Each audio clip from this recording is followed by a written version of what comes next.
Les doy la más cordial bienvenida a su programa Entérate, el espacio de difusión de las actividades académicas del Tribunal Electoral. Soy Roxana Noriega. Bienvenidos. En esta emisión les presentamos las conclusiones de la ponencia del magistrado Flavio Galván Rivera del Tribunal Electoral del Poder Judicial de la Federación. En el panel número 2, situación de los afrodescendientes en México, reconocimiento y justicia. Al término de esta ponencia dará inicio a la participación de Argisofía Pérez Moreno, quien es subdirectora de Marcos Conceptuales de Población, Instituto Nacional de Estadísticas y Geografía, evento que tuviera verificativo en Boca del Río, Veracruz, en el marco del Foro Internacional La Discriminación Racial y Afrodescendientes en México. Acompáñenos a conocer estas reflexiones acerca de afrodescendientes en México. Comenzamos. Es ahí en donde hace falta que la política y los políticos, la política bien entendida, como ciencia del Estado, como ciencia del gobierno, no como la práctica cotidiana que vemos todos los días. Ayer acabamos de dictar una sentencia prohibiendo la entrega de bienes utilitarios. Seguramente ha de doler en muchas partes, pero es importante, y lo dije públicamente, que no se abuse del estado de necesidad de la población, que a la población se le dé una vida digna, un trato digno, un trato igualitario, un trato justo, y que se prohíba para todos los partidos, para todas las elecciones, para todos los candidatos, la posibilidad de entrega de bienes materiales, con lo cual lo único que se busca es, perdón la expresión, pero abusaré del foro, la compra del voto. El voto a cambio del estado de necesidad. Eso no es democrático, eso no es justo, eso no puede ser jurídico, es antiético, es antimoral, es antijurídico. Y no aprovecho el foro para decirlo, lo dije ayer públicamente en la sesión que tuvimos en la sala superior. Hay muchas cosas que decir, pero el señor moderador es demasiado moderado y aunque no me han mostrado las tarjetas, creo que he agotado mi tiempo y unos minutos los tiene. Gracias. Otro tema en esta materia de derecho electoral, la organización en partidos políticos y agrupaciones políticas. El estado de Oaxaca ha sido el único estado de la República, hasta donde tengo conocimiento, son 28 años de estar en el Tribunal Electoral. En 28 años no he visto organizarse un partido político con solo ciudadanos de las poblaciones indígenas. Oaxaca fue el primer caso. Y fue una muestra de injusticia también, porque ante el desconocimiento del sistema normativo, ante el desconocimiento de todos los requisitos que había que cumplir para poder obtener el registro como partido político local, el Instituto Electoral del Estado hizo tortuguismo en la actividad que le correspondía.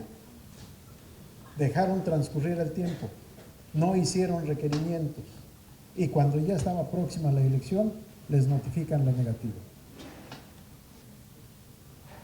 Demandaron los ciudadanos ante el Tribunal Electoral y se resolvió en el sentido de requerirle a la agrupación política el cumplimiento de los requisitos faltantes para que pudiera presentar su solicitud nuevamente ante el Instituto Electoral.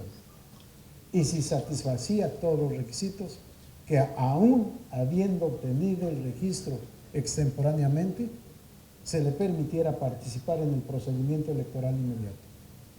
Y así se hizo. En la materia electoral en comunidades indígenas, uno de los problemas fundamentales es ser hombre o ser mujer. Aunque se considera una causa de discriminación ser mujer, yo no lo he considerado así, pero en las comunidades o poblaciones indígenas esto es evidente. Las mujeres no pueden votar, menos aún ser votadas.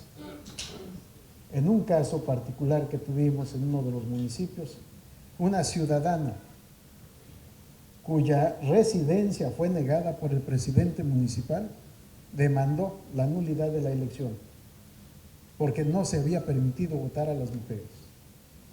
Pero ella no había participado en la votación, no había participado, mucho menos como candidata, y aparentemente, según las constancias del expediente, no residía en esa población.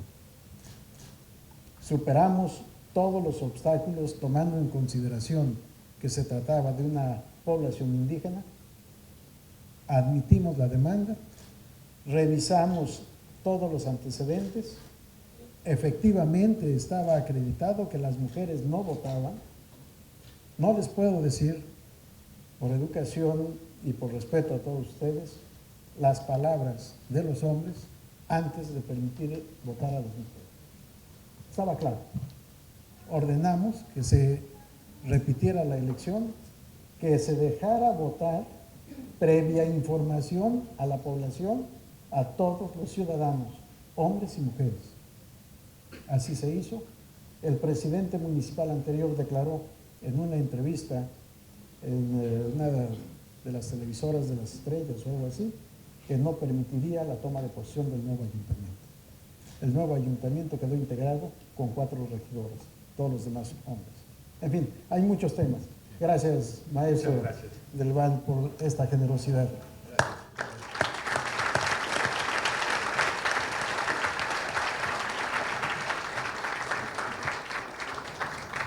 Bien, ahora vamos a dar la palabra a la maestra Arguisofía Pérez Moreno.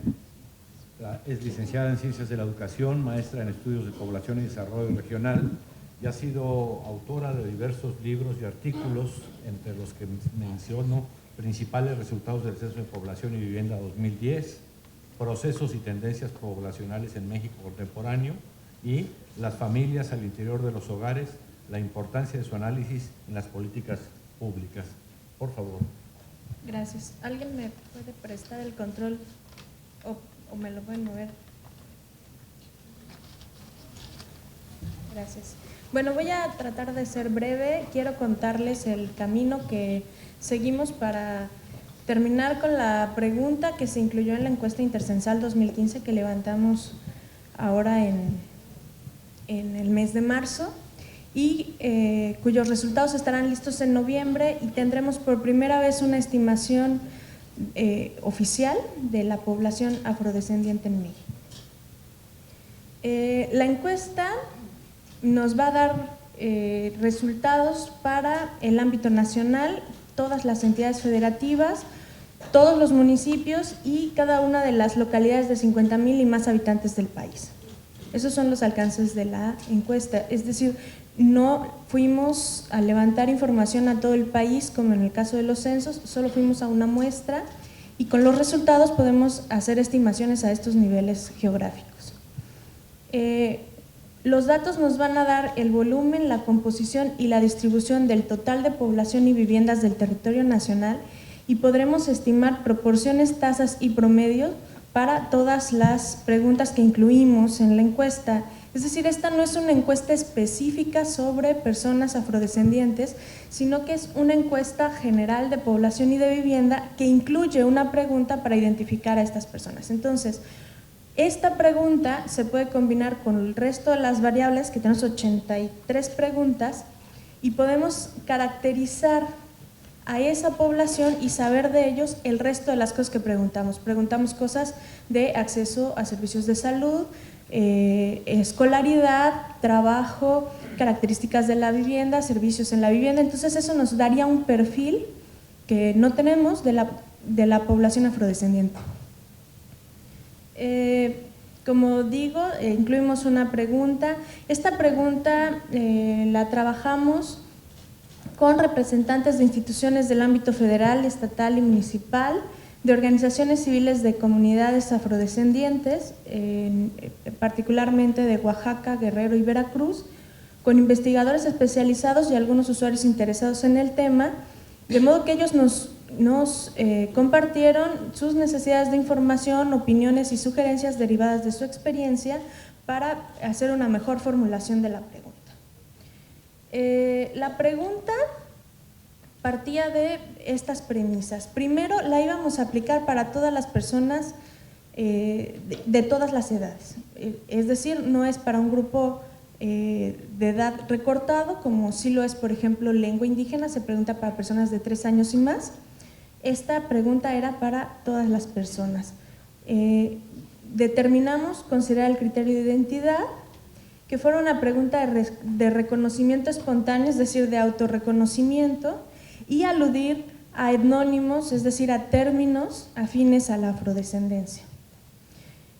El asunto del criterio de identidad lo trabajamos teórica y conceptualmente desde 3 sentidos. El sentido histórico tradicional, este se refiere al contenido intrínseco y esencial de la identidad definido por un origen común, y en este origen común la tradición es una de las cuestiones importantes para poder definir la identidad. En el sentido étnico o el de la colectividad, el planteamiento que hay aquí es que una persona crea su identidad en comparación con otras identidades, y entonces al yo compararme con otros grupos sociales establezco mi propia identidad cultural. Así, la identidad, además de tener un sentido histórico, se define marcando diferencias con otras personas. Y el tercer sentido es el espacial o el de comunidad, que es la relación que se establece con el espacio en donde habito, en donde desarrollo mis actividades y en donde ha habido movilizaciones o no, es decir, migraciones que han determinado la identidad de las regiones. Estos movimientos pudieron ser obligados o elegidos. Es decir, este marco es general sobre lo que es la identidad y es el que nos sirve para trabajar directamente el tema de la identidad afrodescendiente. Entonces, el marco legal en México y las recomendaciones internacionales plantean que el tema debe ser abordado desde el reconocimiento de la identidad, el autorreconocimiento.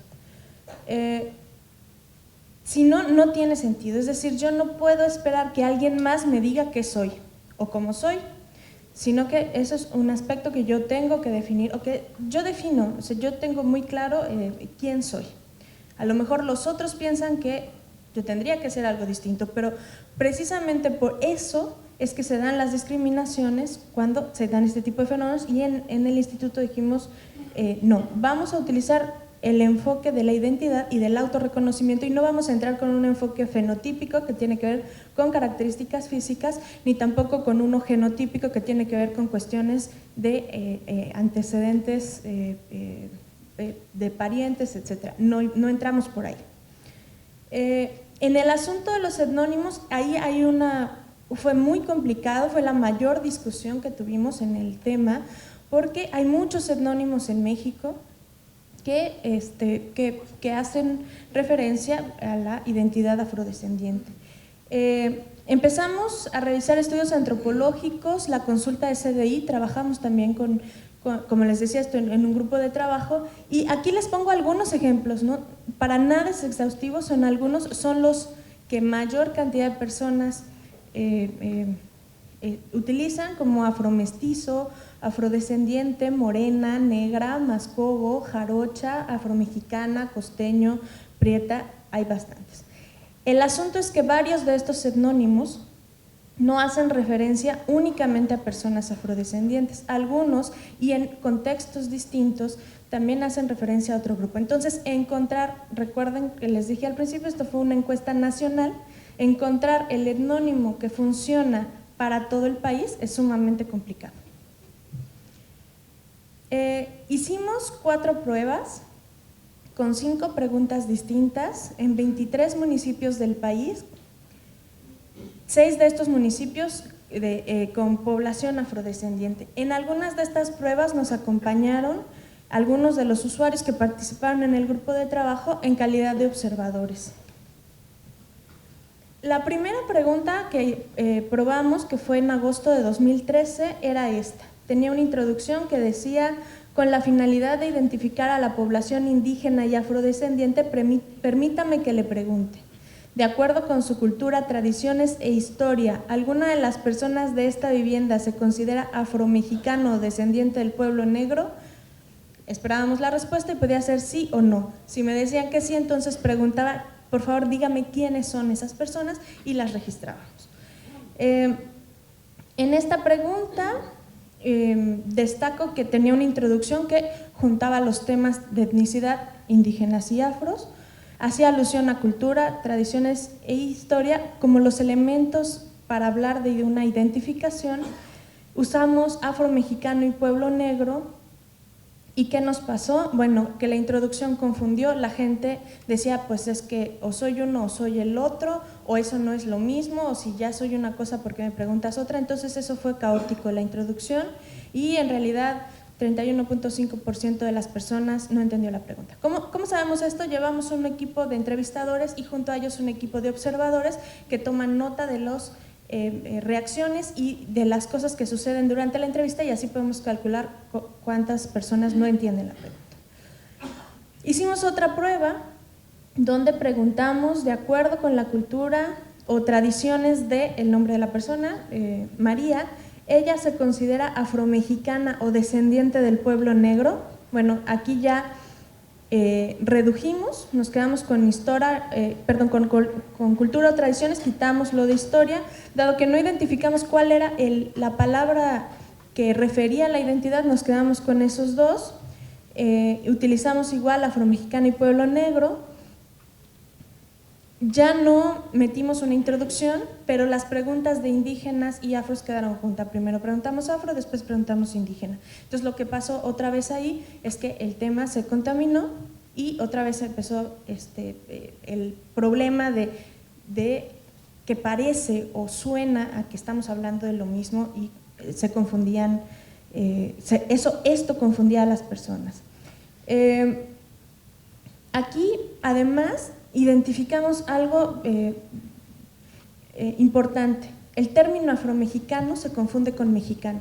Como el tema no es conocido, la mayoría de las personas, y especialmente en las zonas donde no hay población afrodescendiente, cuando oían afromexicano realmente entendían mexicano. Y entonces decían: sí, soy mexicano, ¿no? Y eso lo vimos entrevista tras entrevista. Entonces, ¿qué nos pasó aquí? El 32.4% de las personas no entendieron la pregunta. En la tercera prueba nos fuimos a una pregunta más corta. En el instituto sabemos que mientras más corta sea una pregunta es más fácil que las personas escuchen y pongan atención y por lo tanto entiendan lo que les estamos preguntando, y preguntamos: de acuerdo con su cultura, nombre se considera del pueblo negro, y entre paréntesis afrodescendiente, para ayudar al entrevistador a explicar el tema. Aquí agregamos el no sabe y el no entiende, con el objetivo de medir directamente sobre la prueba lo que estaba sucediendo con la pregunta. Esta fue la peor prueba, el 67% no entendió la pregunta. El problema es que pueblo negro llevó a imaginar que pueblo era un lugar geográfico. Entonces, cuando decíamos se considera del pueblo negro, nos decían: ¿de cuál pueblo? O los negros son de aquel pueblo, pero aquí.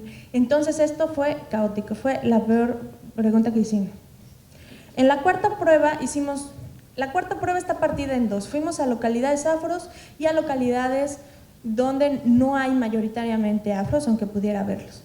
Aquí metimos varios etnónimos: negra, morena, mascó, costeña, jarocha, y lo que hicimos es que hicimos dos versiones del cuestionario. En una empezábamos preguntando por negra y en la otra empezábamos por afromexicano. Y queríamos ver el impacto de esto que pasó. Agregamos el sí en parte porque en alguna de las pruebas anteriores nos dimos cuenta que en localidades, sobre todo donde hay indígenas y afrodescendientes viviendo juntos, decían, bueno, mi hijo, pues su mamá es negra, pero su padre es indígena, entonces él es más o menos.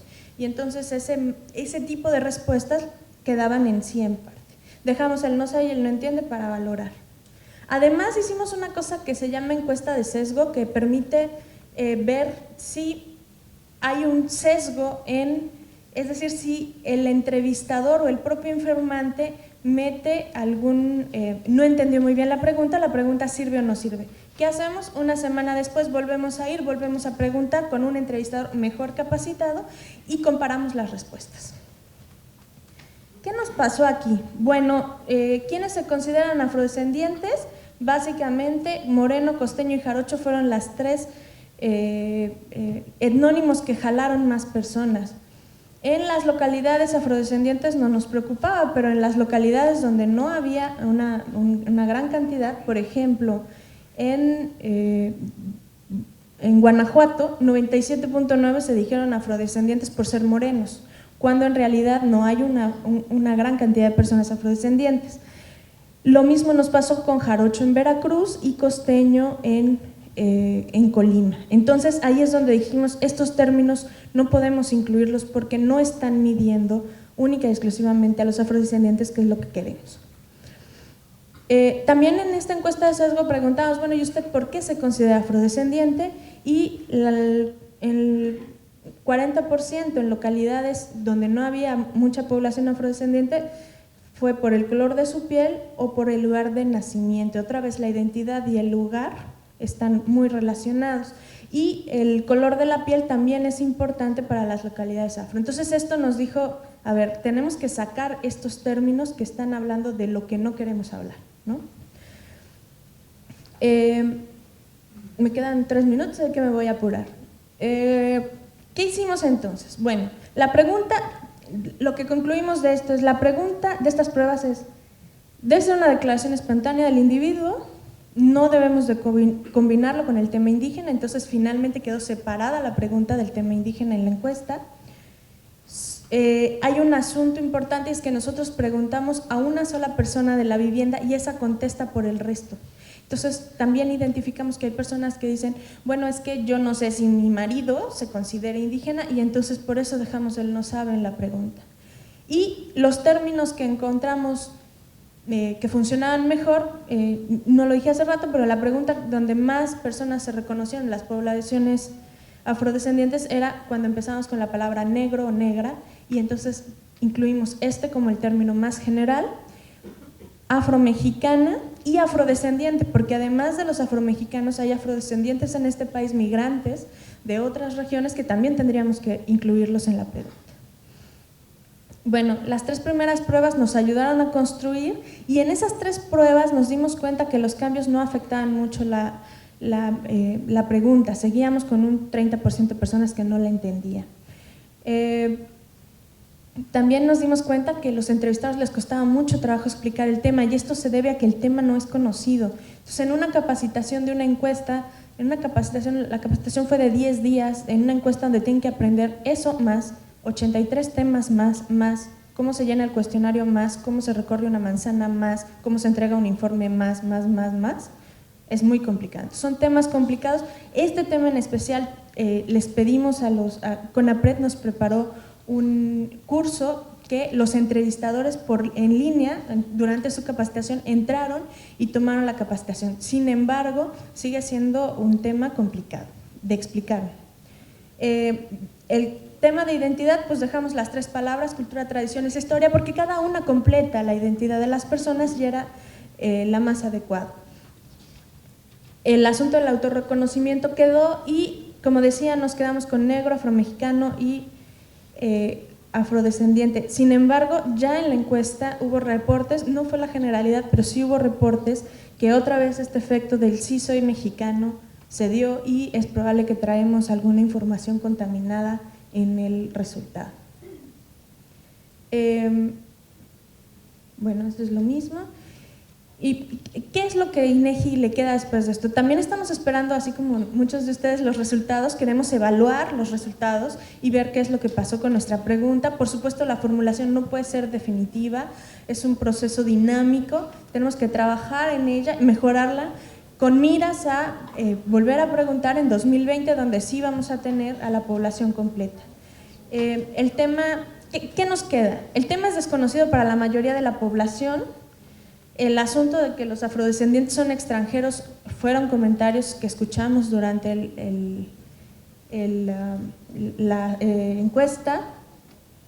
Algunos temas son discriminatorios o se consideran así. Hubo gente que nos reclamó, ¿por qué me estás preguntando eso? Eso es discriminatorio. Por supuesto, en zonas donde no hay mucha presencia de población afrodescendiente y que no se conoce el tema. Y el que nosotros hayamos incluido la pregunta en la encuesta y que la pensemos incluir en el censo no va a ser un antes y un después en la historia de los afrodescendientes en México. Es decir, no es suficiente. Tenemos que trabajar todas las instituciones para hacer visibles a esta población. Nosotros podemos seguir preguntando, pero si no se sabe que en México existen, qué implicaciones ha habido, cómo se han borrado la historia, etcétera, la gente no va a estar reconociéndose. Insisto, preguntamos por el autorreconocimiento y hay gente que no quiere reconocerse porque hay un estigma social, porque hay una serie de cuestiones que hacen que yo no voy a decir que soy negro porque me puede pasar X, Y o Z. Entonces, la pregunta por sí sola no resuelve el problema. Es parte del camino, es parte de la visibilización, pero el trabajo tiene que ser de todos los que estamos aquí y otros muchos más. Y con eso termino. Muchas gracias.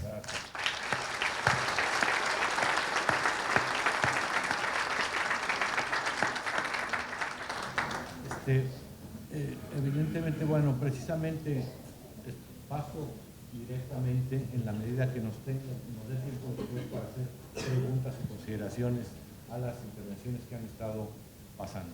Entonces, le damos la palabra ahora al licenciado Pablo Llanes. Por favor. Sí.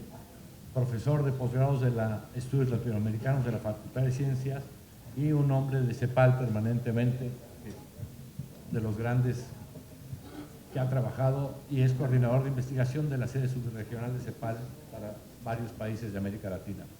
Pablo. Bien. Agradezco en nombre de la CEPAL muchísimo la invitación que nos han hecho a participar en este proceso que se está iniciando, que debe ser un proceso a multiplicar, a profundizar y a desarrollar. Nos parece de la mayor relevancia que se empiece a tomar la problemática de los pueblos y poblaciones afrodescendientes como un tema que se lleva a la arena pública y a la discusión hacia políticas públicas y legislación. Me parece que estamos iniciando un ciclo muy importante, que va a ser un ciclo largo, complejo, pero que finalmente un tema que tenía un... Siempre me falla este. ¿Cómo está?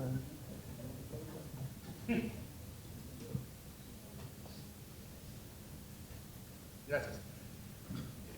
Un tema fundamental.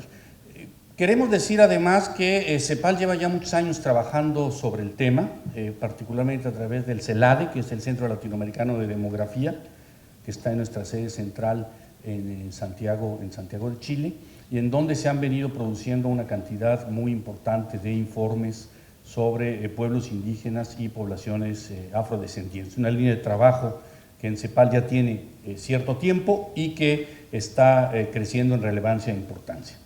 Además, nos da mucho gusto saber que en octubre va a ser en México la sede de la Conferencia Latinoamericana y del Caribe sobre Población y Desarrollo, que es la reunión máxima del CELADE y de todos los organismos dedicados a la problemática de los estudios de población, y en donde se presentan los trabajos y se generan líneas de acción en función de todos estos grandes temas. Recordarán que el último documento que se produce, el Consenso de Montevideo, que aborda muchos de los temas que hemos planteado ahí, y muy probablemente la problemática de la afrodescendencia ocupará un lugar relevante en esta reunión.